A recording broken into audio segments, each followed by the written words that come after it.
महापौर चषक फुटबॉल स्पर्धेत आजपासून छत्रपती शाहू स्टेडियमवर सुरुवात झाली। उद्घाटनाच्या सामन्यात पाटाकडील संघानं 8-3 गोल फरकानं सुभाषनगर संघावर विजय मिळवला, तर वेताळमाळ तालीम संघानं वर्षा विश्वास संघावर 3-0 गोलनं मात करत पुढील फेरीत प्रवेश केला। महापौर चषक फुटबॉल स्पर्धेला आज कोल्हापुरातील छत्रपती शाहू स्टेडियमवर प्रारंभ झाला। महापौर रूपाराणी निकम, उपमहापौर अक्षय जरग, स्थायी समितीचे सभापती विशाल शिराळे, मुरलीधर जाधव, कौसर बागवान, विजय खाडे पाटील, आयुक्त डॉक्टर राजेंद्र भारूड, अतिरिक्त आयुक्त रविकांत अडसूळ, उपायुक्त किरणकुमार धनवडे यांच्यासह महापालिकेचे पदाधिकारी आणि नगरसेवक यांच्या उपस्थितीत या फुटबॉल स्पर्धेचं उद्घाटन झालं। पाटाकडील तालीम मंडळ आणि सुभाषनगर फुटबॉल क्लब यांच्यात उद्घाटनाचा सामना झाला। सुरुवातीपासूनच पाटाकडील अ संघानं आक्रमक खेळाचं प्रदर्शन घडवलं।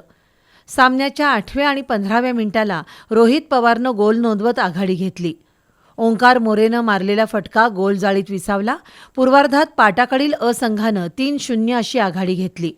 उत्तरार्धात सामन्याच्या 46 आणि 47व्या मिनिटाला ओंकार मोरे, ऋषिकेश मेथे पाटील यांनी, तर 53व्या मिनिटाला पुन्हा ओंकार मोरेनं, 61व्या मिनिटाला ऋषिकेश मेथे पाटील आणि अरबाज पेंढारी यांनी गोल नोंदवले।